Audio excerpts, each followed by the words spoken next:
আসসালামু আলাইকুম ওয়া রাহমাতুল্লাহি ওয়া বারাকাতুহু। সবাই কেমন আছেন আপনারা? জানি আপনারা সবাই ভালো আছেন এবং ভালো থাকবেন এই দোয়াই করি। আমিও ভালো আছি আপনাদের দোয়া আলহামদুলিল্লাহ। চলে আসলাম আরও একটি পর্ব থিমস নদীর পাড় দিয়ে হেঁটে হেঁটে কোথায় যাচ্ছিলাম সেটা দেখানোর উদ্দেশ্যে। এখানে আরও একটা দুইটা পর্ব হবে হয়তো বা আপনাদেরকে আমি দেখাবো ইনশাল্লাহ। কারণ দেখার মতো জায়গা, খুবই সুন্দর দৃশ্য, একেবারে প্রাণ ঝুরিয়ে যায়। অ্যাকচুয়ালি ঘোরাফেরা করলে ভালো লাগে এবং অনেক কিছু জানা যায়, অনেক কিছু দেখা যায়। আর সবসময় কাজ নিয়ে যদি ব্যস্ত থাকলে তো কোনো কিছু দেখা হয় না, শুধু বাসা আর কাজ। তাহলে লাইফ কীভাবে করবেন? লাইফে কিছু না কিছু দেখতে হয়, এনজয় করতে হয়, এদিক ওদিক যেতে হয়, ঘুরতে হয়। হ্যাঁ, যদি সময় থাকার ব্যাপার, যাদের হাতে সময় আছে প্রচুর তাদের কথাই বলছি, যাদের হাতে নাই সেটা তো ভিন্ন জিনিস।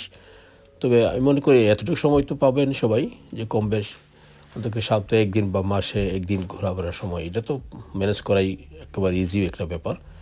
আমি বলবো আর কি, ঘোরাফেরা করবেন, করলে মনটা ভালো থাকবে আর কি। যেমন আজকে এমন সুন্দর দৃশ্য আমি কখনো দেখি নাই। লন্ডনে সাধারণত খুব কমই পাওয়া যায় এমন দৃশ্য। আজকে আমার মনে হয় কপালটাই ভালো ছিল, এই জন্য এমন একটা দৃশ্য পেলাম আমি। সেটা পুরাই সূর্য, একেবারে কড়া সূর্য, কোনো আকাশে কোনো মেঘ আছে বাট কোনো বৃষ্টি হওয়ার কোনো আশঙ্কাই নাই। তো ঘুরছি আর কি মন খুলে, দেখি কোন দিকে যায় আর কি। আমার কোথায় থামবো সেটা কোনো শিওর নাই। ঘোরার উদ্দেশ্যে বেরিয়েছি, ঘুরতেছি আজকে একেবারে থিমস নদীর এই পার থেকে ঘুরতে ঘুরতে নদীর ওই পারটা আমাদের যাবো, এই প্ল্যান ছিল। যতক্ষণই লাগুক যাবো ইনশাল্লাহ ওই পারে, ইনশাল্লাহ ওই পারেই যাবো। তার এক মুহূর্তে যা কিছু ছিল দেখাচ্ছি আপনাদেরকে। আরও কয়েক দুইটা পর্ব আছে, সেটাও দেখতে পারবেন, বিস্তারিত জানতে পারবেন, ভালো লাগবে। তখন আপনাদেরও ওই জায়গায় ঘোরার ইচ্ছা হবে আর কি। এখানে মাত্র এই এই টিকিট দুইটা টিকিট আপনার আপ অ্যান্ড ডাউন যদি একবার ওই পার যান আর একবার আসেন, £7 মাত্র, খুবই সস্তা। এতটা আহামারি দাম না যে আপনি যেতে পারবেন না।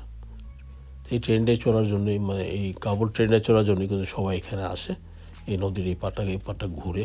এখানে খাবার দাবার অনেক কিছুই আছে, ভ্যারাইটিস কালার খাবার আছে।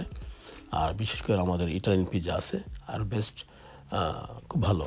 তো নো টেনশন, আপনারা খাবার দাবার নিয়ে কোনো চিন্তা করবেন না। যদি সকাল থেকে বেরিয়ে আসেন, সারাদিন এখানে ঘুরতে পারবেন সমুদ্রের পাড়ে, খুব ভালোই লাগবে, খারাপ লাগবে না। যদি নৌকা চান নৌকা নিতে পারবেন, ফ্রিজ বোট নিতে পারবেন ভাড়া। যদি সাহস থাকে নিজে একা ঘুরতে পারবেন, আর যদি মনে করেন না কেউ চালাতে হবে তাকেও হায়ার করতে পারবেন। এরকম সুবিধা আছে এখানে। থিমস নদীর পাড়টা পরে আপনি ঘুরতে পারবেন, এই পার তো ওই পার। আর নর্মালি আপনার এরকম স্পিড বোট দিয়ে, আর নর্মালি এখানে আপনার ছোটো ছোটো স্টিমারও আছে, যদি আপনি চড়তে চান সেগুলো চড়ে বিভিন্ন জায়গায় যেতে পারেন। ট্রেনে যেভাবে যান ঠিক সেভাবে এখান থেকেও বিভিন্ন স্টপেজে যেতে পারবেন, এখানে সেরকম সুবিধাও আছে। আমি দেখলাম আর কি, যদিও আমি উঠি নাই এখনও, তবে দেখলাম। তবে টিকিট একটু ট্রেনের টিকিট একটু দাম বাস, এই আর কি, আর কিছু না, বাকি সব ঠিক আছে। একেবারে খুবই সুন্দর, একেবারে এমন না যে হাতের বাইরে, সব কিছু হাতের লাগানি আছে, যেতে পারেন আর কি। ভালো থাকবেন, সুস্থ থাকবেন। আল্লাহ হাফেজ, আসসালামু আলাইকুম ওয়া রাহমাতুল্লাহ।